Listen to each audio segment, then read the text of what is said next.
Assalamu alaikum wa rahmatullahi ta'ala wa barakatuhu yan uwa da abokanan arziki masoya da ke faɗin duniya.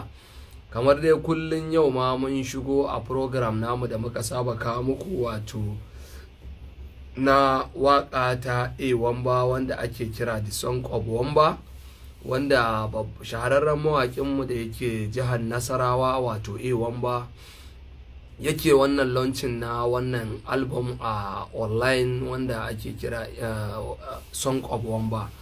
So yau ma dai a tare da mu akwai shahararren mawaƙin nan wato Umar M Sharif, wanda yau shine babban baƙonmu a wannan program mai albarka na wannan launching na waƙan A Wamba wanda ake kira da Song of Wamba. So A Wamba yau ma dai ba ma tare da shi saboda aiki, amma dai za mu joining, zan kira shi domin ya kasance tare da mu a wannan program na yau insha Allah.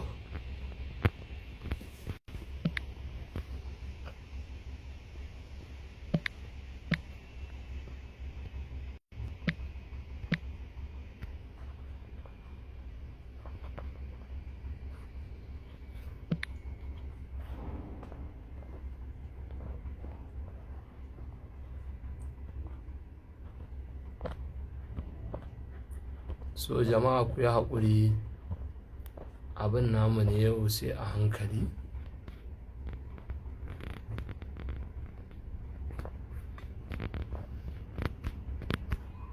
Yawwa. So kamar dai yadda muka yi muku alƙawari cewa yau za mu yi muku wannan program tare da shahararren mawaƙinmu wato Umar M Sharif, wanda yanzu muna jiran dakon shigowar shi wannan fili namu mai albarka wato na launching EP na waƙan A Wamba. So sai kun ɗan yi haƙuri saboda yau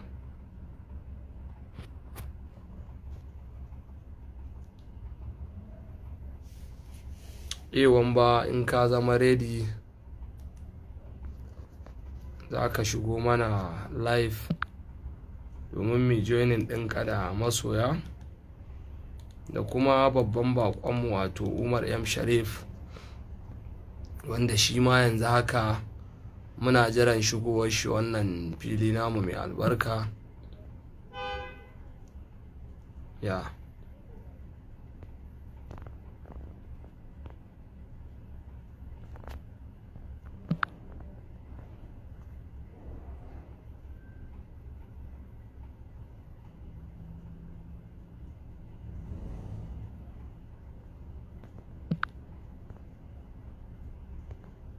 jama'a ku ɗan yi mana afuwa, muna online insha Allah, muna jiran ka.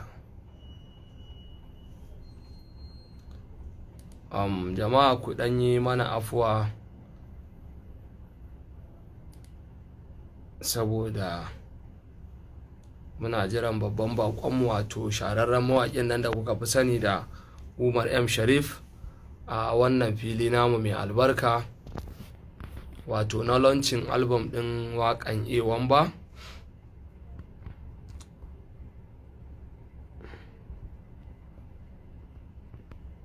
A Wamba ya shigo,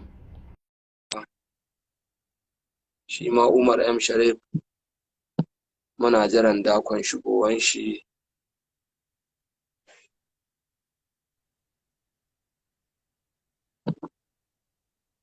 A Wamba muna maka barka da zuwa.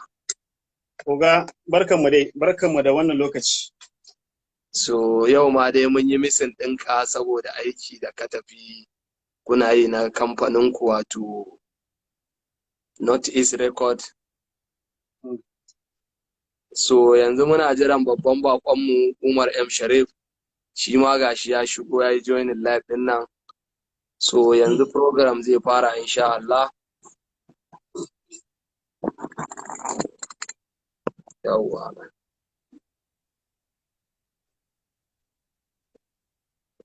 Umar M Sharif.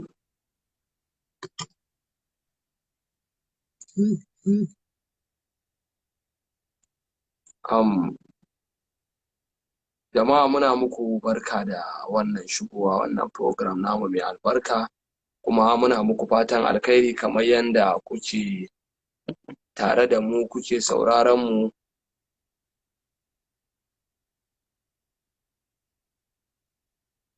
Umar M Sharif ya shigo amma ya dan sauka, ina jin zai je ya dan maybe ana network ne. Yawwa gashi nan ya dawo.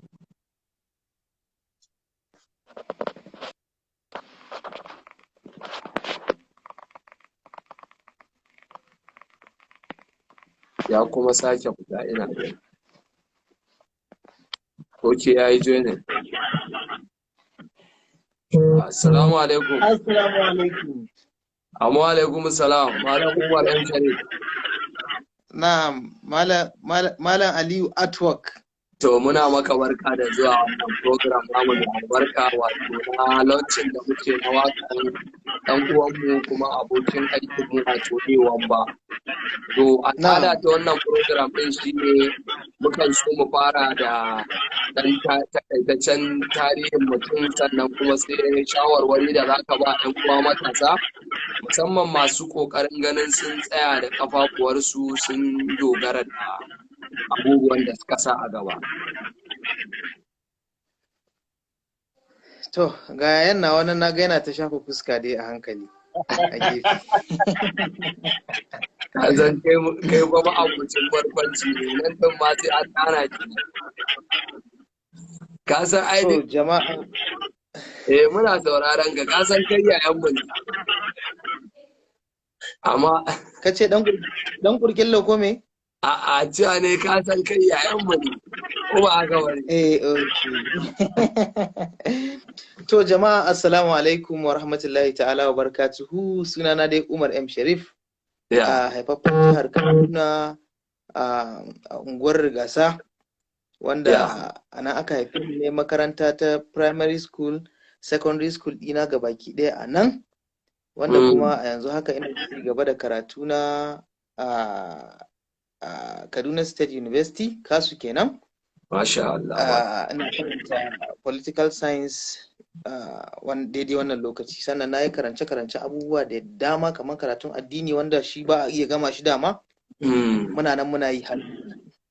Sannan kuma mawaƙi, tsohon makaɗi, kuma jarumi a masana'antar fim da waƙa. Masha Allah, masha Allah. To, Malam Umar, wani irin shawarwari za ka ba matasa ‘yan uwanka, musamman waɗanda suke da sha'awar yin harkar nan ta ku ta waƙa kuma gwagwarmaya da ya ta rayu? Na'am. Ito, abinda shawarar da zan iya ba matasa shine, na farko ko ba ma a ce a harkar mu ta waƙe-waƙe da sauransu ba, duk abinda mutum ya ga zai iya yi a cikin rayuwarsa, na farko ya yarda da wannan abun. Gaskiya ne. Idan ya samu yadda da wannan abun, to sai ya yi haƙuri kuma ya sa juriya akan wannan abun. Gaskiya ne. Mafiya yawa abin da yake damun matasa shine kamar in ce me ake cewa ci yanzu. Gaggawa. Wannan gaggawan ita ce take hana mutum ya cimma gacin abin da yake so ya ci. Wani yana iya samu a kusa, wani sai an jima, sai an ɗauki lokaci. Amma ina ganin cewa mafiya yawan mutanen da suka yi nasara a cikin rayuwarsu su ne waɗanda suka dage, suka jajirce duk wahalar da suka sha. Matuƙar sun yadda da wannan abin, to za su jure har sai sun ga sun kai ma wannan manufarsu da suke so su cimmawa.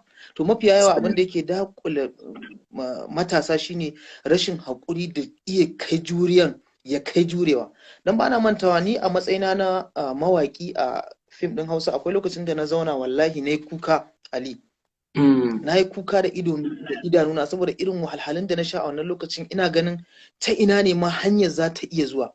To amma da na ci gaba da hakuri na jure ba hanyar, wallahi ran da aka fara kira na ana Umar M Sharif kawai ban ma san ta ina ba, kawai dai naji ana kira. Kawai ka ji a gari naji kawai a gari ana Umar M Sharif amma na tabbata abin da ya bani ya taimake ni na kai wannan matsayin shine hakuri da juriya. Matukar matashi ya yadda da abin da zai yi, to yayi hakuri, ya juriya, ya kuma tsarkake zuciyarsa, ya yi abin shi tsakani da Allah, insha Allah zai cimma manufar da yake so ya ci ko menene a rayuwa. Gaskiya ne. To wani irin nasarori kuma aka samu saboda masu sauraron musu wannan? To nasarori a cikin wannan masana'anta ya ba za su gidayu ba. Gaskiya ne. Na farko yau a cikinta yanzu na yi aure, ina da mata, ina da yara har guda 3, ina da abubuwan sana'a, ina da studio na, ina da gida, mota, duka dai abubuwa ga sunan ba su irguwa. Kaga nasara ta kai nasara. Babban nasarar da ma mutum zai kalla shine masoya. Gaskiya ne. Ba da nasarar da nake kallo da ta wuce ta masoya. Gaskiya ne. Irin abubuwan da masoyan su suka sa na zama yanda na zama, saboda an ganka a wuri za a ce a wannan shine wani. Akwai wurin da abinci zaka je ka gama cin abinci kawai za a ce maka ai an biya maka, wanda ya biya maka ma baka san shi ba. Kaga wannan soyayya kenan. Gaskiya ne. Soyayya kenan, soyayyar masoyi ba abin da za a iya cewa ba sai dai godiya kawai. To kamar dai masu sauraro yadda kuke sauraron wannan program namu, kun dai irin gwagwarmaya da irin wahalhalu da Malam Umar M Sharif ya yi har Allah ya kai shi ga wannan gaci na ganin ya zama kuma yana daga cikin shahararrun mutane wanda suka shahara a nan arewacin Najeriya da ma ƙasa gaba da ma wasu ƙasashen na duniya baki ɗaya. So abin da yake nuna mana shine hakuri sannan kuma da jajircewa. Duk abin da matashi yau aka ce ka sa a gaba za ka yi, musamman kayan da abin to ka tsaya ka jajirce a kansa har Allah ya sa ka kai inda kake so ka kai. Wannan shine nasiha da Malam Umar M Sharif ya mana a wannan program. So Malam Umar, wani shawara za ka ba dan uwa irin wanda shi ma wanda yanzu yana daga cikin waɗanda suke kokarin tashi a harkar waka? To yayana dole ba zan rasa shawarar da zan bashi ba. Na san shi ma ya gamu da kalubale iri a cikin tafiyar, kuma ya ci gaba da jurewa har aka kawo irin wannan matsayin. Wanda kuma na san shi mutum ne wanda yake da zurfin tunani akan ita kanta sana'ar da yake, kuma ya yarda da ita kwarai da gaske. Yana kuma bin abin daki ba bai nuna sauri, yana bin abin a sannu a hankali, yana neman shawarwari. Musamman shi na san shi mutum ne mai neman shawarwari akan agun mutanen da yake ganin suna da suna da experience a cikin abu, wanda suka kai shi, wanda suka fi shi, wanda ba su ma kai shi ba. Wannan kaga wani mataki ne wanda mutum ya rike wannan zai iya samun abubuwa daban-daban wanda tunaninsa bai kawo masa ba, aka ba shawara ya dauka zai iya kaiwa inda bai yi tunani ba. To kawai dai shi din shawarar da zan bashi, ci gaba da jurewa, ko in ce ka ci gaba da jurewa, ka ci gaba da haƙuri, ka dinga bin abubuwan a hankali. Insha Allah wata rana ba ma bari dai kawai in yi shiru ba sai na to ka ji abin da Malam Umar ya faɗa, sannan kuma ka ji irin shawarwarin da ya ba mu matasa musamman masu ƙoƙarin ganin sun tsaya da kafafuwarsu kuma sun kawo wani abu da yake na su, misali kamar talent da ake magana talent. To ka ji irin shawarwarin da Malam Umar ya ba mu. Me za ka iya cewa game da Malam Umar da ya san ina tare tun da daɗewa? Kafin ya ɗaura barin ce wani abu guda ɗaya. Akwai wani abu kuma da mutane wani lokaci suke mantawa. Lokacin da kai wannan gudun mai kai wahala, ka kai inda kake ka fara sa kafa inda kake tunanin zaka sa kafa. To mafiya yawan mu matasan arewa a wannan lokacin kuma suke slowing down a wannan lokacin. Maimakon lokacin da nake ganin na fara samun karfi, a lokacin ya kamata fa in ƙara ƙarfafa ƙarfi na wannan abin nawa ya ci gaba ya daure in kai wani matakin da ya kamata, to lokacin kuma mutane su fara bubuɗe hannu. To saboda haka matukar mutum ya ga fa ya fara kai inda ya kamata, to anan ne aikin ma yake, ya dauka daga nan ne zai fara. Anan ne ma za a fara, nan ne za a fara gwagwarmaya. Kwarai da gaske. To saboda haka wannan mataki ka fara taka shi, yayana Adamu. Saboda haka in ka fara taka wannan mataki, lalle ko in ce ka fara taka wannan mataki, to a wannan lokacin ne za ka ƙara dagewa, ka ɗauka ma baka ma fara taka ba. In Allah ya so yadda za ka fara inda tafiyar za ta yi. Gaskiya ne. Sannan kuma masu sauraron mu ina so ku dan ƙara muku sharhi akan ainihin wannan program namu, kamar yadda muke faɗa launching ne, amma mukan dan yi bayanai wanda masu tasowa za su dan ƙaru da wasu bayanai. Yana da kyau kamar irin su Malam Umar M. Sharif, kamar su ewan ba gaba ɗaya dukan mu ɗan arewa ne, kuma waɗanda suke raya al'adun arewa da kuma yankin su na arewa. Sai muka kira ga masoya da kuma ɗan uwa da abokan arziki su zamanto masu ba mu goyon baya 100%. Kar ka je kana supporting ɗin wanda maybe ba yaran ka ɗaya da shi ba al'adan ka ɗaya da shi ba. In ba zan manta ba yanzu in ka shiga TikTok a arewacin Najeriya babu wani mutum da ake sauraron waƙoƙin shi kaga mata da samari ana mamin irin su. Abin ya ban sha'awa sosai. Isan da za ka ga sai dai a ɗauko waƙoƙin 'yan kudu a ta promoting din su, kusan su can ba ta mu suke yi ba, kuma 'yan uwansu suke yi. Amma yanzu alhamdulillah 'yan arewa sun ɗan fara gadowa cewar su goyi bayan nasu shine mafita, ba wai su je suna goyon bayan waɗanda ba nasu. Na tabbatar in muka irin wannan haɗin kan muka samu haɗin kai, yankin mu na arewa da ma ƙasa baki ɗaya zai samu ci gaba da ɗaukaka a faɗin duniya. So wannan shi ne ewan ba, ina so ku ɗan yi bayani mutane su san alaƙarka da kuma kafin mu kai ga lancin na wannan ibi naka. Jama'a assalamu alaikum. Akwai wasu abu da na so taɓo shi ko min shi amma baka taɓo ba. Sai dai Sharif Studio ka gane kamfani. Bayan kamfani akwai yara da yawa. Yaran akwai wanda duniya ta san su. Ɗaya daga cikin nasarori da ci gaba shi ne ba mu bayani ba. Wanda an san a kwakwalwar Sharif yana da yara wanda suka tashi a cikin irin su Abdul Diwan, irin su Meleri, irin su Hairat. Kairat ma kwanan nan mun ganta a BBC ana ta program da ita. Alhamdulillah mun ji daɗi kwarai da gaske, ta fito daga kamfanin M Sharif Studio. Sannan ga Abdul Diwan, shi ma yana ɗaya daga cikin mawaƙan da suka shahara a duniya, wanda yana ɗaya daga cikin wanda suka rayu a wannan studio na Umar M Sharif a nan garin Kaduna. Su masha Allah wannan abun farin ciki ne, abun murna ne a ce yau kai ma Allah ya kafa ka ta sanadiyar su ma sun samu sun kai ka wani mataki da suke so. Wannan shi ne, mu je zuwa ewan ba. Kaga yanzu a misali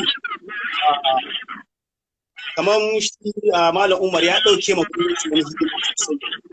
Yanzu ka duba yaran da ke kasan shi suke studio su suke cin abinci. Wani kiɗa yake, wani waka yake, wani fim yake. To su ma haka ga suna da yara wanda suke ci a kasan su. To kaga idan aka duba alal misali a karamin misali idan a ce yau na da yara ina kasan shi, a ce kowane yaro shi ma yana da yara, to ka gana su ci da kaɗan ala ɗauke ma gwamnati wasu abin da gwamnati in ba zan manta ba, shi ma Abdul Diwan da muka yi interview da shi a nan yake faɗa cewar ga inda ya tashi, kuma yanzu alhamdulillah Abdul Diwan shi ma mun kula ba ya samu office a Kano, yana zaune da studio kuma ya ɗauki yara. Shi ma kusan mun ba shi shawara a nan, mun gaya masa kamar yadda mai gidansa ya bai mugunta ba, ya koyar da shi abubuwa kuma sanadiyarsa ya zama wani abu. Sannan shi ma muna fatan nan gaba in ya samu wannan opportunity da aka ba shi a baya, shi ma ya taimaka wa na ƙasa da shi domin su zama wani abu. Wannan hakan gaskiya ne. Kaga a ce kawai a barka da mutane zuwa biyar. Ka san an yi taimako abin da ya kamata. gaskiya ne Kuma ga ce muka ga D1 ga Meleri ko ga ya Kairat ga Zio ga suna to wasu gura kaga wayannan mutane biyar yana wahala ga arewa ce wannan record label ne tana da mutane guda biyar wanda ake daga suke cin abinci ta harkar kuma duniya ta san su yana wahala a arewacin gaskiya nan ne abin ba za ka manta ba a interview din da sarki a to ka ga kin biya mana kalubale haka na record label wani label ne da tana da wahala uku sannan duk wanda zai rai maka yana da record label yana shi ya san irin wahalar da yake da promotion kawai sai ka na mawaki ma an baka aiki amma din da kake da record label saboda girman ka wani girman ka zai gani abin da kake yin succeed ko da ba amma a arewa ba a duniya ma kuma record label ne kan sa a titi saboda yana tare da wannan ka ba da misali a yin tabi din na kamar da yana da jasi haka kamar da jasi da yara wannan yake da wannan yake ya ga shi studio ta cikin a studio wanda a arewa take haka ta da mawaka da MP to me wannan wani kun ba zan manta wani kaina a cikin yaran Sharif studio akwai waɗanda mun yi comedy da su irin su Aljan irin su Awilo duka yara da suke zaune a cikin Sharif studio kuma Allah ya haɗa mu muke aiki tare yanzu haka ma Aljan ba ina jin an gayyace shi jo yana da ba ya dawo ba su kaga alfahari ne kuma abin jin daɗi a ce yau waɗanda suke ƙarƙashin ka sun samu ci gaba yau wannan yana can wane yana can kuma in duk an je an gama waɗannan abubuwan za a dawo gida a zauna a yi hira tare a yi wasa tare a yi shawarwari tare wannan abin farin ciki ne da gaske. Gaskiya ne. Kamar kai ma na ka ɗan fara shigowa fagen waka. Wanda ina ganin kafin mu karkare shirin nan zan dan kunna wa masoya su ji wakar da ka dan rera. Da Allah wannan wakar a ce kai deleting din ta ni ba mawaki bane. Wanda akwai wato ewan ba. Na'am. Ka san abin da muka dan rasa mun rasa wasu abubuwa ne tallafi ne ba ma samu yadda ya kamata. Da a ce muna samun tallafi daga gwamnati musamman a gwamnatance. Gaskiya ina mai tabbatar maka da cewa irin nauyin da mu za mu ɗauke wa gwamnati ba ƙarami ba ne gaskiya. Gaskiya ne. Ba ƙaramin nauyi za mu ɗauke ma gwamnati ba inda muna samun tallafi yadda ya kamata. Duk abin da muke iya yi na bada gudunmawa muna yi ne iya ƙarfin da za mu iya wani abun bai isa. Gaskiya ne. To amma da gwamnati ta tallafa mana akwai yanzu kamar yadda muke ƙoƙari muke so mu ga an canza yanayin aikin. Kamar sound ɗinmu na waƙoƙi kamar videos ɗinmu quality ɗinsu standard yau idan inda za mu samu irin wannan tallafi a gwamnatance a ɗauki mutanenmu a kai su koyi wannan abin a ilimance yadda ya kamata ina mai tabbatar maka da cewa a Afirka za a sha mamakin arewacin Najeriya kwarai da gaske. Gaskiya ne saboda akwai mutane masu talent sosai kuwa. Kwarai da gaske. Musamman ai yanzu kamar maganar da kai ne kace zaka shiga kamar TikTok haka da wasu other platforms zaka ga cewa ana sauraron waƙoƙin namu na arewa. In ka lura za ka gane cewa aikin da muke yi fa shi kanshi mun canza yanayinsa da wasu abubuwa an samu ƙarin ci gaba. Ci gaba da ingancin ayyuka. Yes. Kama daga kan audio sound din da kuma abubuwan yes. Kwarai da gaske. To in aka samu tallafi na gwamnati to insha Allahu mutanen da za a rage ma gwamnati a matsayin sun samu sana'ar yi to a yanzu din ma ya aka kare ina ga a ce mun samu tallafin da ya kamata ai da ba wannan magana ake ba wani abu ne daban da ita kanta bayan mun rage mata mutane mun ba su aikin yi sai ta rika karuwa da mu ma za ta dinga samun revenue kudin shiga kwarai da gaske sosai da gaske to wannan dai Allah sa wannan da muke kaman yi kullun da kullun ya isa kunnan waɗanda suke da zuciyar tallafa mana din insha Allah kuma za a sha mamaki kusan nan ma nayi wannan maganar nace idan ka dauki kasar India fim yana ɗaya daga cikin tattalin arzikinta. So kwanaki ana ta maganar film village da za a yi, gwamnati za ta yi film village. Mutanen gari suna ɗauka film village ɗin nan guri ne wanda za a zo a tara yan fim aikar abubuwa ba da ba su dace ba. Abinda mutane ba su gane ba, yau aka ce gwamnati ta yi wani guri wanda ake zuwa a yi aikin fim, kama daga waka, shooting, waye ba fa kyauta za a ba mutane ba. Ana so ne a yi maka wani guri wanda za ka dinga zuwa kana rentin ne. In kai rentin, in za ka je ka yi da tsada sai gwamnati ta rage ma, sai a yi maka ɗan ƙaramin kuɗinka, sannan kuma ka yi abin da zai taimaki ƙasarka. Kaga an sama gwamnati revenue ta wannan harkar, maimakon yanzu da ake yin takara zube za ka ga kawai mutum in ya ga dama zai iya zuwa can ya je can ya je ya yi abinsa ba wanda zai hana shi. So mutane har yanzu ba su fahimci me film village da ake so a yi ba. Ganin suke film village kamar guri ne wanda za a je a taru a yi abin da bai dace ba, alhali kuma guri ne wanda zai dinga samar wa gwamnati kuɗin shiga. Da kuɗin shiga da kuma sannan an nema matasa aikin yi. Wannan film village ɗin kaɗai za a iya samun ma'aikata waɗanda za su yi aiki a wajen, kama daga masu sharar gurin, masu yin aiki da wasu abubuwan. Akalla ba a kasar ba sai a samu sama da mutum 5,000 suna aiki a wannan gurin. Kaga sun samu aikin yi, maimakon su je suna shaye-shaye ko suna ta'addanci su addabi ƙasa. Kaga an rage musu aikin yi, an rage musu banza kai. So abin da mutane masu sauraron mu na kan so su dan fahimta kenan, saboda ko da yaushe idan kun yi magana akan tallafi, wasu sukan tunanin wai tallafin a'a a ɗauki kuɗi a baku ne ku je ku abin da kuka ga dama, ko kuma a'a a gina muku wani waje wanda gwamnati za ta amfana, mutanen gari za su amfana, kowa da kowa ma zai amfana a wannan guri. Gaskiya ne. So wannan shine in na fahimce ka abin da kai kake nufi. Gaskiya ne wannan. Ya. So a takaice bara ba ma jama'a labari dan farko da na fara waka jihar Nasarawa na Allah shi ne garin Kaduna, na fada min su kuma din cikin ne. Abinda zai ba mutane mamaki, lokacin da na ke studio a sabo nake zuwa, babu wani tsangwama, babu wani takura, babu wani bambanci. Ba abin ma da zai ba mutum mamaki, lokacin da idan ka kira babban mawaƙi a arewa dole ka ce umarin. Amma a lokacin haka na zo da waka, wallahi ma da ni ba zan ba sunan wakar rayuwa ko duniya. Haka mun taɓa ba zan manta ba, in ba zan manta ba dan uwa yawan ba, mun taɓa mamin waƙan nan a Gamsu da kai lokacin da muka je a cikin program a Gamsu. Na ji waƙan kwarai wacce take da Umar M Sharif wanda ake kira rayuwa. Gaskiya ne. Maybe ma da Allah ya sa kana studio ne yanzu da wakan tana kusa da ka ɗan yi mana bulayin mutane su ji ta. Domin a wannan lokacin gaskiya wakan ne kai na ta yi min daɗi saboda akwai saƙonni a cikin wakan. Gaskiya ne. To, yes.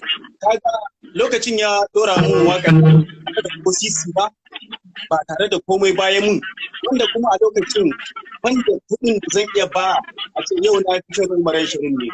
Wannan opportunity ne ko nasara ne da ni na farko kenan. Sannan na biyu da na zo ina harkan wakan sai na ke abin din shi da fara yin na fara crew a matsayin mai aiki a matsayin ɗan fim. Ina yi tun ina spotlight, na zo ina props, ina wasu abubuwa sai muka zo mana wani fim. Idan ba zan manta ba sunan fim din matan aure. Lokacin shi ne producer sai bai ce min yana son yi producing bane, sai duk abin da zai yi sai janyo producer.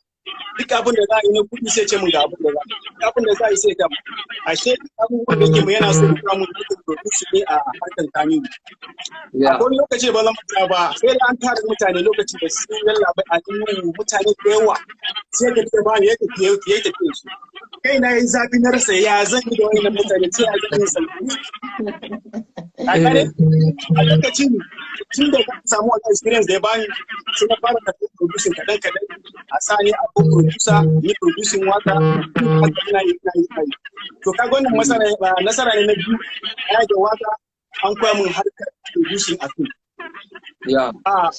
Sannan kuma akwai wata waka na lokacin da kai shura ana ce mishi da muka fita muka yi bidiyon nan da bidiyon muka ce mai za mu fita mai aiki ya kamata mu yi bidiyo ya fara bani shawara muka fita muka yi bidiyon nan ya zo location din da muke aiki ya fa aiki da yake a studio bayan mun gama washe gari muka je sannan ya fito ya dauki mana fata shi kaga bidiyon ya special appearance a bidiyon da shi da sai da shi da banki da wakan ta aka gama sai aka kawo mu wakan ina makaranta na dawo muka je har gidan shi har falon shi sai kunna mu bidiyon wakan yace dai wakan ta maka yace miki ni ba ina son ta ba amma na kuma mutanen gari kullun lafiya aka saki wakan nan gaskiya tana da daga cikin wanda ba ni nasara waka ne wanda nake alfahari da ita saboda na samu abubuwa sosai saboda aikar sun neme na kan wakan nan onga halle ban taba wa jiki ba sai aka sanadin wakan nan ba mala haka da kaki na halle ga hauji na je na musu program a wani waka daga yau to nasarori wanda zamantaka bayan shawarwari sannan duk ya kasance duk wakan da zan yi sai na zo na kawo in ce ka ji inda gurin gyara ya gyara inda gurin gyara ya ce ka koma gurin gyara wannan haka ne dan kuma ko bidiyo ne sai ya ce muku ya kamata guri ka za ku tafi ko ka ce wani kaza ya gyara kaza ya gyara kaza yes wato musically ita fa zo bangaren rayuwa wallahi daga kan matan har maza idan ka shi dan banza kuma dan shi sai maka magana wannan wani iri shi ko kuma wannan wani kalan aski kuma manta ba recently fa da yau take kala ɗaya ba ina kokarin barin da zan yi wani bidiyo da nake so sai na zama nan na koyi wula saboda duk na daga shi sace ba za ka cire wannan gadan ba sai ka ce ina son yin bidiyo har ka ta to kai nan ka cire wannan gadan ina yin shi ke gari na cire shi kaga idan ka duba akwai wasu mutane da su ne da kamar mu da kike wuyan waka ba mu sa da kake ko kuma a'a ba mu da mafaka ban ga wannan a fashion musically akan rayuwa yana gaya mun da abin da ko matan ne kike shi dan bazan ce miki wannan da kike shiga ne wani ba ta in kace fito a gidan ku ba sai maka fada ba kaga ka so masana'antar ka an maka wannan dama kuma shine abin da ya dace da mu a matsayin mu na Hausa Fulani kuma musulmi yana da kyau duk abin da zamu yada shi da zaman to abu ne wanda in duniya ta kalla an san daga ina ya fito kuma su waye suka yi yau in za ka yi duk abin da za ka yi a duniya akwai hanyar da za ka bi ka yi shi da siga mai kyau akwai kuma hanyar ka yi da siga mara kyau. To fatan mu dama Allah ya sa duk wanda zai yi irin wayannan abubuwan kokarin mu shine ya za a yi abin ta sigan da ba zai zamanto matsala ne a cikin al'ummar mu ba. Wannan ni ina tunanin Umar a matsayin sa na Hausa Fulani kuma dan arewa kishin arewa da kuma kishin addinin sa dole akwai abubuwan da ya gani ya saba dole zai yi magana. Ya ka san wani abin sai ana yi ana tuno ko mu wani zaman mun sha mu dan goce mu toce ka gane sai a tafi ka gane gaskiya ne to dan adam tare yake ka koma ba dole za ka iya yin daidai wata ran kuma ka yi ba daidai ba sosai in an gaya maka ka yi ba daidai ba sai ka zauna ka yi tunani babu wanda zai gaya maka ka yi ba daidai ba sai mai san ka dan wanda baya son ka ba zai taɓa ce maka ka yi ba daidai ba sai dai baka kai ta tafiya a haka. Sannan kuma Ali wani bugu da abubuwan da sun yawa sai da iya fita kaɗan da kaci. Kaga da ta dawo Kaduna na harka sai aka gayyace shi show Nasarawa sai ya sa cikin waɗanda za su show. Kaga kamar ya mare da ya ce musu dan su ya fara kai wani mataki. Yes. Muka je jihar Nasarawa muka yi show muka je rediyo aka gabatar da ni aka wasu abubuwa kaga wannan wata nasara ce. Gaskiya ne. Wanda ya fito daga Dutse yau wani babban mawaki kuma actor ya zo da shi na nuna wannan yana tare da shi. Gaskiya ne. Yan jihar na sai da suka ji daɗi sosai. Haka muka yi interview a gidan rediyo sai da suka yi maganar nan. To kaga wani irin nasara ne da dama da nasa. sannan kuma shi wani mutum wanda za ka ga mun je gidan shi a falon shi ya kawo mana abinci mun zauna mun ci. Sannan kuma still yana da boys quarters wanda yara matasa kamar mu su suke zauna a gidan, ni na kwana gidan shi ya fi su ɗaya ya fi su. To kaga akwai yadda da aminci. Wanda zai baka irin abinci ko da azumi yakan ce mana duk in tashi shan ruwa mu je gidan shi ta ruwa. Sai dai kana da uzuri. To akwai wasu abubuwa duk abin da ya danganci ko family ko na ka ga yana kokari mai haka. Gaskiya ne. Akwai abubuwa da yawa wanda kan yare shi ne kuma akwai wanda da yawa ma na kan samu ba su dinka saboda duk wanda ya sani ya sani a gurin Umaran Sharifi. Gaskiya duk wanda ya sani yana zuwa yana gurin Umaran Sharifi. So na samu connecting mutum da yawa saboda akwai mutane da yawa wanda ban kai ka san su ba ko su amma saboda shi kamar ko da irin sa linki saboda shi na san su. Gaskiya ne. Wannan kuma babban nasara ne sosai kuma ina godiya. Sannan time da ya bamu yanzu muke program nan duk da mun san is very busy shi yasa ya bamu karfe 10 saboda mutum ne amma duk wanda zai baka kan din shi sannan ya saurari abin da kake yi kuma ya baka shawarwari ya ba jama'a shawarwari gaskiya abu ne mai kyau. Na gode sosai Allah ya barki Allah ya ƙara arziki Allah ya kawo da duk sannan Allah ya tsare maka duk iyalanka. Masha Allah muna godiya Haji Umar, yanzu za mu tafi kai tsaye wajen launching daga nan kuma sai mu rufe taron nan insha Allah. Sai zuwa gobe insha Allah. Okay. So kafin ce wani abu dole ya kamata dai in ɗan rera ko 'yar ƙurƙyallo ce. Allah da Allah garibi wannan waka ni na ce maka ɗaya bai dama kai ka matsa min zinare kuma ni na ni na raina za ka je ka lalata murya. Na baki kai na tini yadda za ki gani agunki ba na gani aibu.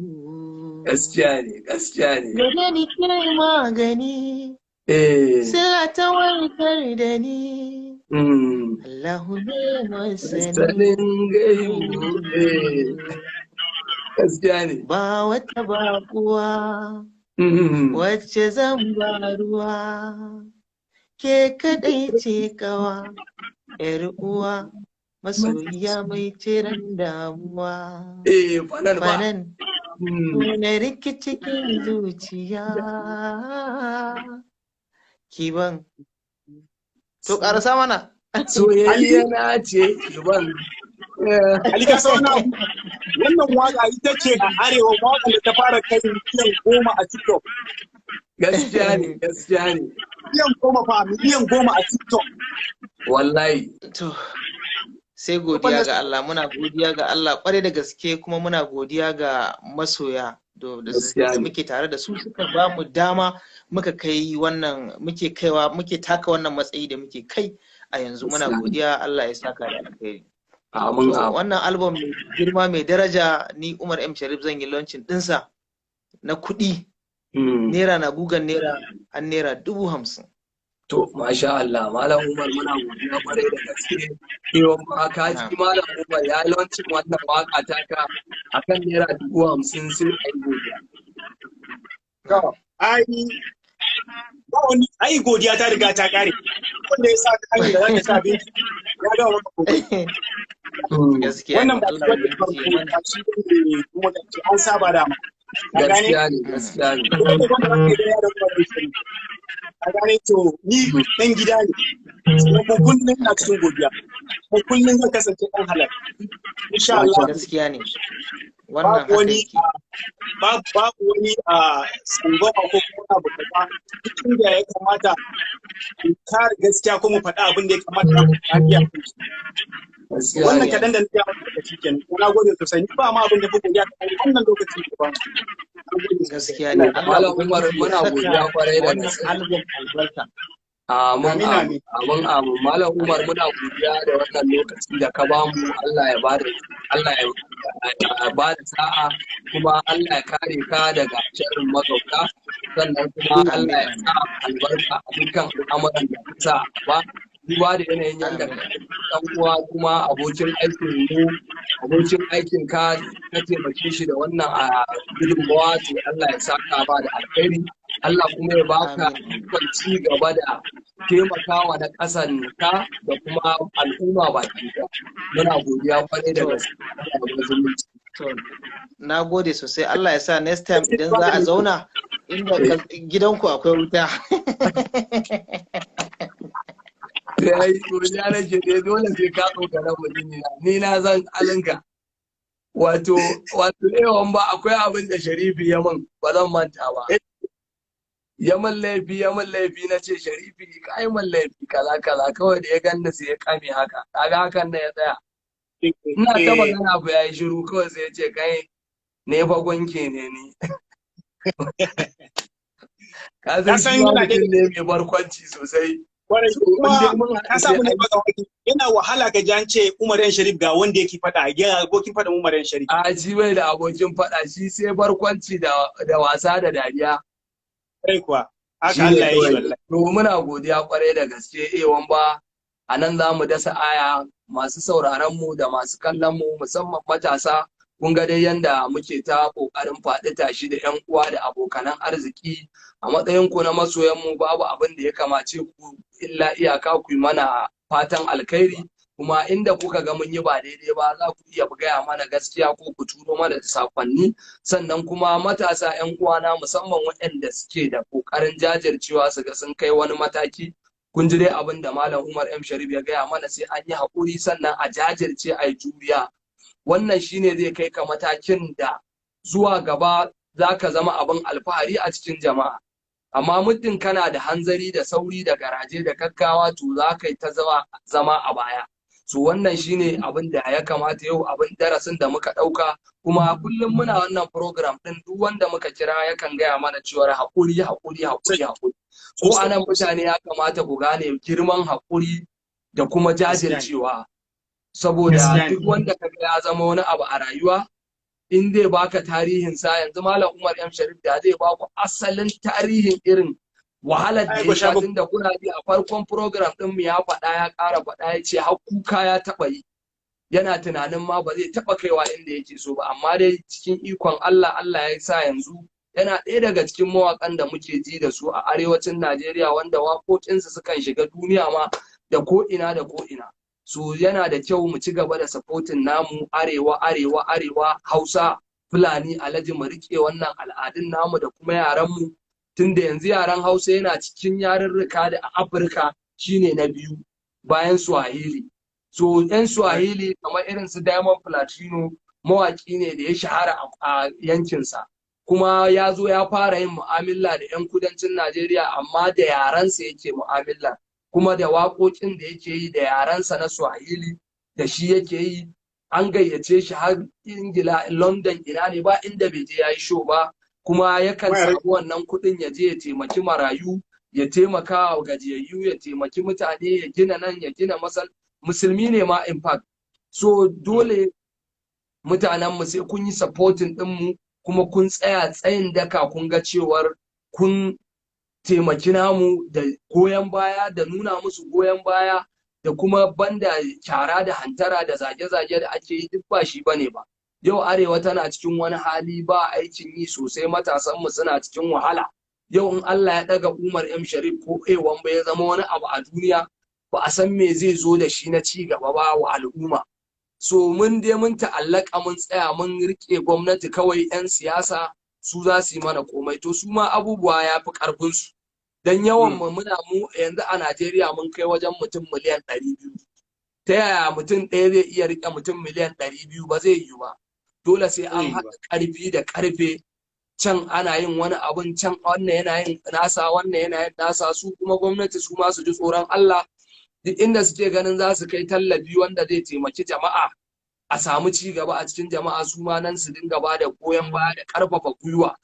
tunda yanzu matashi ba abin da yake so irin ka bashi aikin yi, in baka bashi aikin yi ba muna gani da yanda ake kama kidnappers da yan fashi, za a ga shekarun su dudu baya wuce shekara 22, wanda yanzu a ka'ida kamata ya ce wa'yansu mutane ne wanda za a yi alfahari da su a ƙasa, amma saboda aikin yi da ya karanci da kuma yanayin yadda muka tsinci kanmu da rashin haɗin kai da rashin goyon bayanmu da ba ma yi, muna ƙyashin junanmu, muna faɗa da junanmu, muna zagin junanmu, muna ciwa junanmu mutunci, shi yasa Allah ya jarabce mu da wannan al'amari.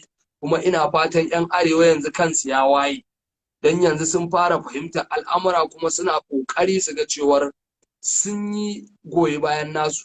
So muna wa kowa da kowa fatan alkhairi. Wamba wannan waka taka ta son Wamba, Allah ya ci gaba da sa mata albarka, Allah kuma ya ƙara kaifin basira da tunani mai kyau. Kaga dai yanda abubuwa suke ta tafiya ana samun progress. So kai ma Allah ya baka dama, kar kai wani hasada, kar kai wani bakin ciki, kar kuma kai kyashin wani ya zama. Duk wanda kaga Allah ya bawa, Allah ya riga ya tsara zai bashi dama, sai dai zai iya bashi tasilaka. Saboda haka ka zamanto kai ma mutum ne wanda zuwa gaba in ka samu dama kar ka manta da baya, ka waiwayo arewa, ka waiwayo 'yan uwanka musulmai Hausawa da ma wanda ba Hausawan ba, duk wanda Allah ya za ka iya taimaka masa ka taimaka masa. So wannan shine, muna godiya kwarai da gaske. Gode sosai. Yawwa mun gode, so mu huta lafiya, sai wassalam.